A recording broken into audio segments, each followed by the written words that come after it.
il y a une règle à respecter, d'accord? Et après, il y a plusieurs techniques. La règle à respecter, c'est de jamais donner les bras à mon partenaire ou à mon adversaire. Donc tous ceux qui font ça, oubliez. Parce que là, il y a des. Enfin, je ne sais pas combien il y a de soumissions, d'accord? Il peut prendre juste avec cette main-là, main, la poser au sol et une americana. Il peut passer sa jambe au milieu, faire un triangle, faire une clé de bras. Il peut faire un bras-tête. Enfin bref, mettre vos mains ici, c'est assuré de donner une soumission. Si je veux cacher mes bras pour ne pas me faire soumettre et pouvoir défendre, je mets mes deux mains sur les hanches. Ok? Ça marche pour tout le monde? Ensuite, qu'est-ce que je fais avec mes coudes? Si je laisse mes coudes ouverts, lui, il va rentrer ses genoux très haut. Et là, pour sortir, c'est mort.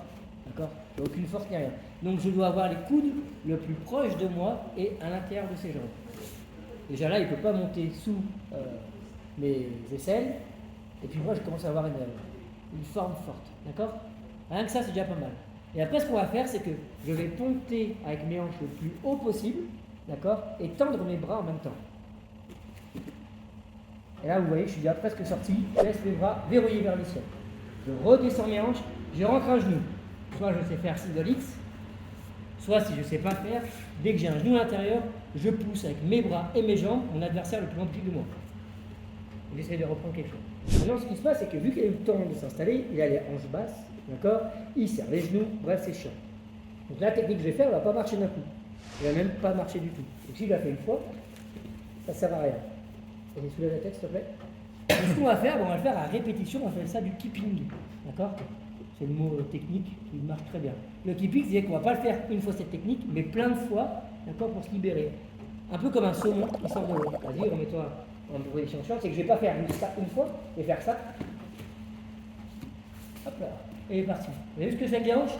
Je crée de l'espace, donc j'ai tendu mes bras un petit peu. Je recrée de l'espace, mes bras sont encore plus tendus.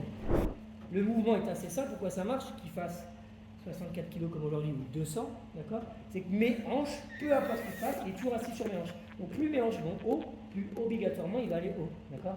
C'est pas possible autrement. Ça marche? Donc pensez-y, pour sortir d'un adversaire technique au plus lourd, c'est la technique qu'on a vue depuis le début, avec le point important où je garde mes bras verrouillés et mes bras tendus, et je fais du keeping. Donc ça veut dire quoi? Je fais beaucoup de pontage avec mon corps. Et je mets toujours un truc en barrière pour ensuite attaquer la suite. Quand je mets au-dessus de mes bras, c'est que la force de mes bras. Et vu que j'ai des petits bras, c'est pas possible. Donc pour éviter de faire jouer la force et juste faire jouer la mécanique, d'accord, faites au-dessus de vos hanches. Parce que les hanches, d'accord, ça soulève tout. Et là, ça suffit. Ok? Ça marche pour tout le monde, ne faites pas ça. Et vraiment, je ponte avec mes hanches et je tends mes bras en même temps. Là, j'exagère. Et après, pour faire passer son genou, évidemment, s'il reste là, mon genou ne va pas rentrer. Donc, je pose mes fesses au sol en gardant mes bras verrouillés et tendus et je rentre en genou. Et ça marche tout seul.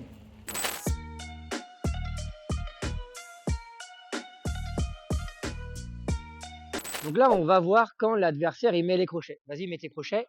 Donc il y a deux types de crochets. Il y a soit les bons crochets, c'est ceux-là qui servent à quelque chose, soit il y a les crochets que tout le monde fait ou ça. Donc s'il vous met ces crochets-là, ça sert à rien. D'accord? Mes jambes, il tient à rien. Donc la sortie, c'est la même que d'habitude. Main sur les hanches, d'accord? Les coudes à l'intérieur. Je vais ponter, d'accord? Et je rentre en single X.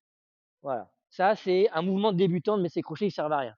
Par contre, là où lui, il l'a fait tout de suite très bien, c'est ces crochets-là. Ça, ces crochets, ils sont pénibles parce qu'en fait, je ne peux pas ponter. D'accord? Même si j'arrive à ponter, la distance de mon pontage est limitée par ses jambes. D'accord? Et puis, faire plein de choses. Donc, ce qu'on va faire, c'est qu'on va se débarrasser d'un seul crochet, pas de deux. Comment on fait? Pareil, on met les mains sur les hanches. Je vais prendre le pied que je préfère, d'accord? Le pied le plus fort de préférence. Je vais tendre tout droit mon pied et le monter le plus haut possible. Vous voyez qu'il ne peut pas suivre. Son genou, il ne peut pas se tordre dans ce sens. Donc à l'entraînement, on fait doucement. Ça tord un peu le genou, mais en combat, pas de pitié, d'accord? Donc je tends et je lève. Là, à ce moment-là, il ne peut plus attraper, d'accord, mon genou et ma jambe. C'est impossible. Le pied qui est en l'air va se poser sur le pied opposé qui crochette, d'accord? Et je reste ce pied à l'intérieur. Ensuite, soit je ponte avec cette jambe ici tout de suite, soit si vous avez besoin d'espace, vous n'y arrivez pas trop, je remets mes jambes à l'intérieur et je ponte. Ok? Je refais du début. Il a les très bons crochets, c'est très pénible. Je prends la jambe la plus forte, je tends, je lève en l'air. Je prends mon pied qui est libre, j'écrase son pied qui crochette, d'accord? Et là, je vais ponter d'ici si j'arrive, d'accord? Et si j'arrive pas, je mets mes deux pieds à l'intérieur et tout de suite je ponte. Et chercher ma single X. Ça marche pour tout le monde? Cool. Merci.